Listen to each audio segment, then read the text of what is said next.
So the first one we're talking about today is The Secret in Their Eyes, El Secreto de sus Ojos. There's a word missing in the show notes. Directed by Juan José Campanella, and it's from 2009. It's actually based on a 2005 book by Argentinian author Eduardo Sacheri, which is called La Pregunta en sus Ojos, The Question in Their Eyes. And I think the author was also involved in writing the script for the film. It's a crime drama that's sort of framed through the perspective of a retired judiciary agent, Esposito, who's played by Ricardo Darín. And he decides to write a novel about a rape and murder case that he investigated 25 years ago. It's set in 99, so the original case happened in 74. It's a non-linear narrative that sort of shows the present-day Esposito doing research for his novel and talking to people involved and so on. And then also keeps showing events that happened in 74. And at the end, that all sort of converges with the final reveal, where you can sort of start putting together what exactly happened. It sort of centers around themes of justice, passion, retribution, and memory. And it also deals with a lot of socio-political themes regarding Argentinian government and corruption specifically, which aren't really explained in the film. You're sort of expected to know those, I suppose. Just sort of on a personal note, as a translator, I want to say I have so much respect for the translation that I saw. Like I watched it with English subtitles. They speak really fast, and it's sort of very localized Spanish. That must have been incredibly difficult to translate. And they also did a really good job of not translating everything literally, but sort of translating some things in a way that would make more sense to viewers that don't have the context of living in Argentina, like sort of knowing certain turns of phrases. Yeah, and I watched this film some 8 or 9 years ago with my parents at Christmas, because we have this tradition of accidentally, without knowing much about the films going into it, watching really non-wholesome, non-Christmassy films at Christmas accidentally for some reason. And we were quite excited that an Argentinian film got so much international recognition and so on. So we ended up watching that. Yeah. Thanks, Tanja. This is the first time I've watched this film. I'd heard about it for many years, so this was a good excuse to finally sit down and give it a go. I really liked the film. I don't know if I loved it. It felt like a really great episode of like Law and Order, really well acted, but with occasional moments of depth and pathos. And I really liked the way it framed this conflict and the violence against the backdrop of the broader conflict of Argentina society. The ending was what made it really powerful and made me really think about it a lot afterwards. So, yeah, what do you think, Bina? Yeah, I mean, I watched the film, I think, in 2010 when it came out here. And I came to it with a bit of a grudge, because 2 of the films I had really loved that year were nominated for the Best Foreign Language Oscar. One was Un Prophet, and the other one was The White Ribbon, the German and a French film, which I thought were phenomenal, still do. And I was like, what is this film that has beaten them? And I was blown away by it. I think it's so rich and delicate in a way, in how it deals with a lot of the really horrific political past of Argentina. I think the central mystery and the central vengeance story, again, is well handled, because it's quite grotesque. So the way that final reveal plays could have been like something out of one of those awful Silence of the Lambs sequels, but it's not, because you're so invested in it. I think the central friendship between Sandoval and Benjamin is just heartbreaking. I think the love story is delicate.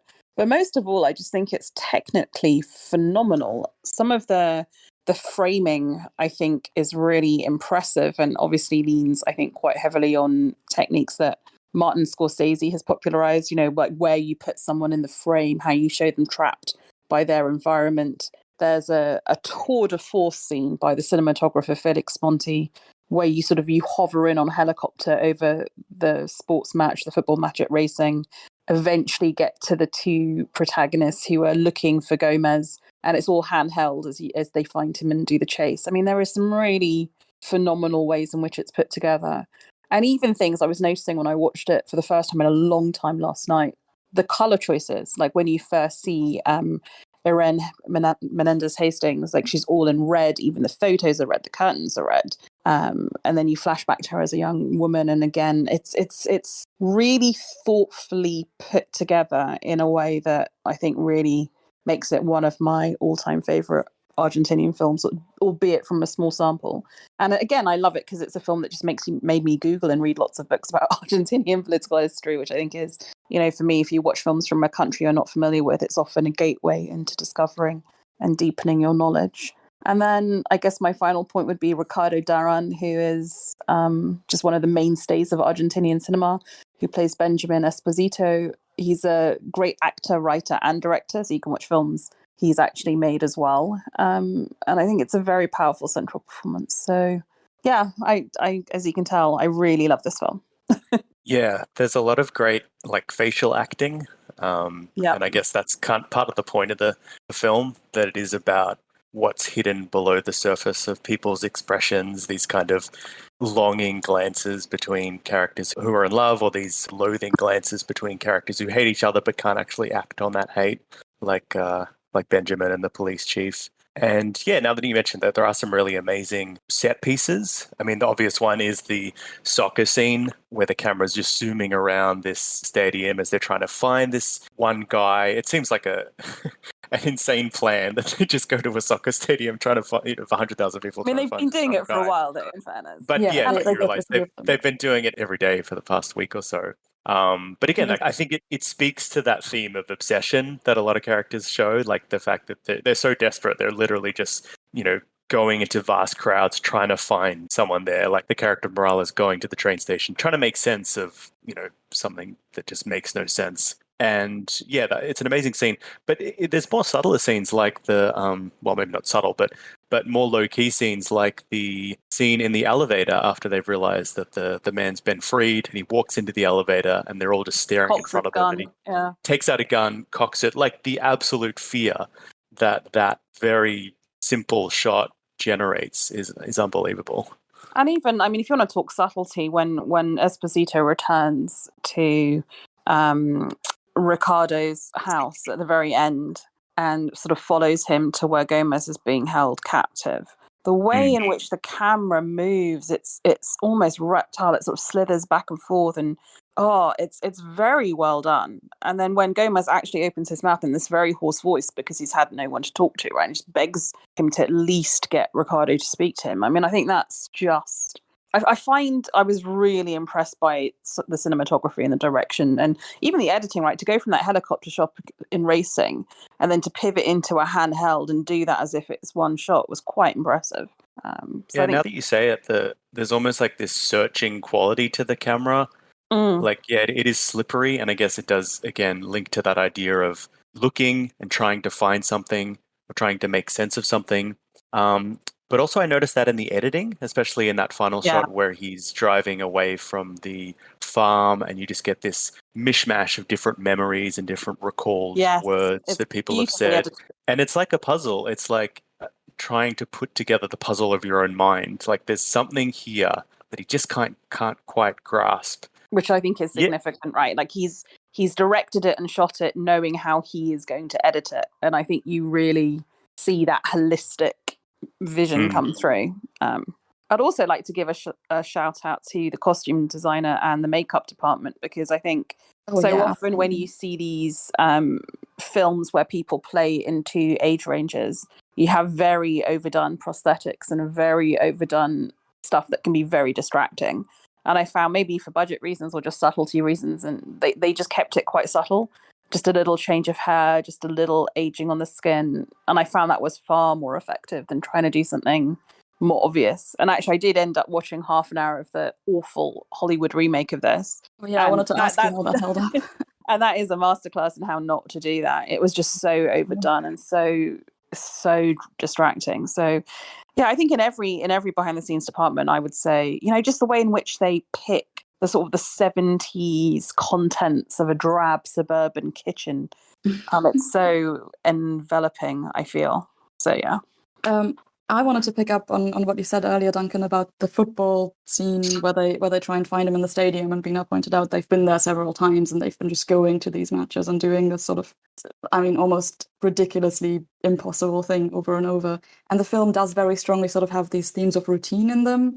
Even sort of in the opening, monologue of sorts where Esposito talks about this morning routine, and then later they pick up on how Morales and his wife had this routine of him coming home for lunch every day and watching an episode of something, and then Morales going to the train stations every day in a certain pattern.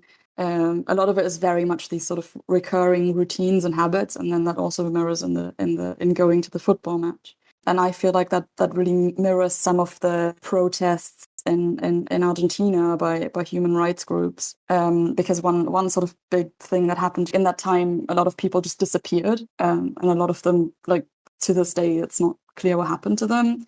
And there's certain organizations like Las Madres de Plaza de Mayo, the Mothers of Plaza de Mayo, which are these mothers that just showed up at this central square in Buenos Aires every day over and over, and was sort of doing the same thing and marching in the same way, and it's just a sort of routine that they're sort of using to combat something that's so huge that it's like this action is so small in comparison to the overwhelmingness of the issue, and that's kind of the same thing as with Morales being at the train station and trying to find this guy, and those two investigators showing up at the football matches and trying to find one person in these massive crowds. It's interesting, isn't it? Because we've all chosen films where one of the overarching themes is the frailty of justice, the inability to get justice, the idea that people have to somehow take justice into their own hands and may or may not be successful in that, and the cost it's going to have to them as people, to their lives, to their emotional state.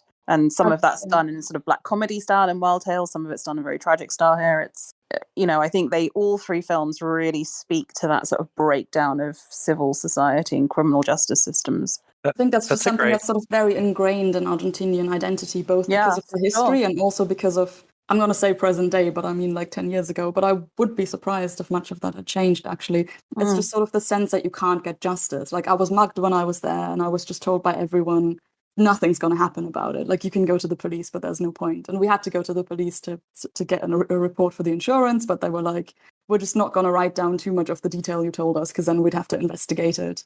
And we're not going to find the guy anyway, and there's no point. So have your police report for insurance and then leave, please, thanks. And everyone you speak to there pretty much will tell you that this is just how it is. And if you want justice, you sort of have to sort it out yourself. And every now and then there were sort of stories of people getting lynched for if they got caught trying to steal from someone in public or whatever, which is obviously horrible. But it really speaks to the sense of, if you want justice, you have to make it yourself. Like, there's no authority you can go to. There's a great justice line, isn't there, from when in Older Life, Esposito goes back to meet Irene Menendez Hastings, and she says, she's, I guess, in a sense, justifying the fact that she stayed in the criminal justice system with some success. And she says, it's not justice, but it's a justice.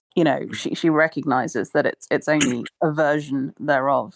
And I was thinking a lot of the spaces that are shown in this film. You have these amazingly ornate halls of justice. There are some amazing shots of the architecture of that huge atrium lined in column and these big grand staircases. And then you can contrast that with, just the squalor of those loos at the football stadium or whatever. Just this massive contrast with the really gritty down run sort of everyday life, and then this kind of almost comical grandeur of the halls of justice that basically are ceasing to function. I think that's a great observation about the routine or the status quo that so many of the characters abide by, Tanja. And I think the film really frames routine as something dangerous and something suffocating, like the fact that so many of these characters are in these routines and can't see outside them, or they live these kind of very scripted lives, and that extends from the individual, but also, as you point out, to the national. Like, there's this sense in which this is just the way it is. The justice system is broken in this way that it can never be resolved. The bad guys win. Violence is meted out from the strong to the weak. But also certain characters seem to just get stuck in these routines of memory. Like Morales just can't. Like, he becomes trapped with the perpetrator. Like, he becomes trapped in the memory of his wife and can never get outside that station, or can never get outside that prison of his farmhouse.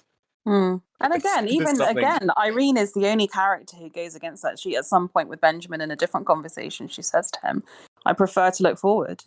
I've got my daughter, I've got my life, and I don't choose to look back.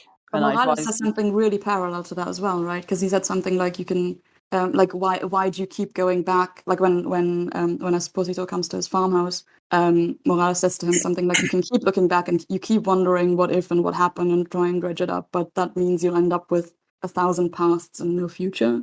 Yeah, and choose your memories carefully. Yeah. When it comes to Sandoval. Which I the memory choosing thing feels really parallel to me to the thing that Irene says about then it not being the justice but being a justice. I guess it's also exactly. sort of like maybe you don't have the choose your memory, own but narrative. Yeah, pretty much. Yeah. I didn't see I look to the future as necessarily a positive thing. Like, I think there's a tendency to not want to look into the past and the pain and the suffering of the past and just kind of ignore that. I mean, and just hurtle forwards. Just her saying this is her choice, right? Like, I mean, I think there's you're being presented with two ways to live in contemporary or then contemporary Argentinian society. You can obsess about finding justice, which you may or may not find, and if you do, it's going to come at a terrible cost. Or you can go forward, deliberately blinding yourself to that and knowing it is only a justice. It's only a facsimile and it's not perfect, but it is a way in which to move through the world. And I think some of that comes out in Wild Tales, actually, in some of the stories there. There are choices to be made here about how you want to move forward. And none of the choices are good. I want to say Esposito sort of gives that contrasting viewpoint because after he's being told it's a lifetime ago, it was a different lifetime, he keeps saying it's not, though, it's the same lifetime, both in regards to the case and the romantic relationship. Yeah, which is what I mean. I think it shows both sides. You can't just look forward and you can't just look back. You kind of have to marry the two or balance the two in some way to break out of that routine. Because if you just go forward, you'll end up doing the same thing over and over again because there's something behind you that you haven't changed. You could argue that Esposito is the one person who he kind of balances between Ricardo and Irena, and he comes to a point of peace, right? He comes to a point where he can leave Ricardo with Guzman. He comes to a point where he can visit the grave of Sandoval, and he can move forward in declaring his love. It feels to me like he's the one who grows. Like he says to Irene at one point, I look at myself in the bar alone and I don't like what I see. And I think by the end of the film, he probably does. Like there's a bit of a reconciliation with himself, which I find admirable. Yeah, that's true. Which both sort of goes towards moving forward and like moving forward with a relationship, but also accepting and looking back at a past, at a part of the past that he hadn't previously by going to. Yeah, and getting closure, to use the hackneyed phrase, which he needed. Yeah. I love this film. Interesting. It's interesting, like the historical context that the film places itself in, like the sort of the mid 1970s on the cusp of this military, coup d'état or takeover of Argentina, and then like the sort of late 2000s during the period where a lot of the perpetrators of the torturings and the killings and the mass disappearances were still out and about and hadn't been punished yet, because the actual narrative doesn't directly address that context, except in a few ways. Obviously, the criminal gets out of prison because he's favored by the military dictatorship and whatnot. And specifically because he can provide some of these information about the people in prison who are directly linked to this political agenda, right? I think the judge specifically says that's why he wants him out, because he cares so much more about this overarching political thing. He'd rather have some information on some of the leftists in prison. It definitely impacts the plot, but the plot isn't explicitly about that context. But going over some of these lines, like, it wasn't a past lifetime, it's this lifetime, and we need to look forward. They seem to be like at least subtextually addressing. They seem to be at least subtextually addressing national identity and national trauma. I'm not sure it's even subtextual. I mean, I think this is basically it's as oblique. It is oblique because of the artistry of people making it, but also because of censorship. And I think to me, this is all about addressing that. I think it is subtextual, because I don't think if you knew the history of Argentina, which I don't really, I think you would just watch it as a police procedural legal thriller. But it doesn't work, does it? I mean, like, how does it? And I think that's why the remake utterly fails, because the remake doesn't have or doesn't seek to put it. I mean, they could have done it. It's in LA. They could have put it in the history of Rampart or something, but they don't do that. And therefore you do get just the police procedural, and it's shit. Yeah, right. Well, I think this is probably why the why the film is so beloved, because I think it works as both. It works as a thriller and it works as this And as sort a of love art house story. film. And it Yeah. marries them really well, and both audiences can get a lot out of it. Yeah, I also think there's just this huge contrast between the sort of larger picture and political agenda of individuals, and then also just this huge personal drama. Because the murder and rape itself isn't much of a political thing. It's just a really horrible thing that happened to this couple, and they don't get their personal justice because the overall political issue sort of takes precedence. It's not. I mean, it's that in itself is personal, but like I think perhaps to an Argentine audience that might have added symbolism given the what the security forces did during the dirty war of the 70s and 80s. Like there were a lot of murders and rapes and disappearances that were never punished, so that kind of has some symbolism there. What do you sort of think of the ending in terms of? So I'm a bit sort of torn on whether to be happy for Morales or not, or whether to feel like this is sort of a good ending from a moral perspective, because on the one hand he does sort of get what he wants, which is a sort of sense of justice of Gomez being eternally imprisoned, which was what's supposed to happen, and which I feel like is what's supposed to happen. But on the other hand, it also means that he himself, like Morales, is trapped in this world. Like he's also eternally imprisoned in this. He also gets lifetime, essentially. And that's also not really what I would have wanted for him, even though I'm happy he gets this redemption. Sorry to interrupt. I'm going to be in a moving car in 7 minutes. So if you want me to recap Leonera before I go, then I'm happy to do that. But if not, I can just tape something and send it in for after. No, that's all right. I think we're winding down to the ending. I think you nailed it, Tanya. I think it's meant to be a tragic ending, that Morales is essentially, he got what he wanted, but he becomes trapped in that, in the same cell as his enemy.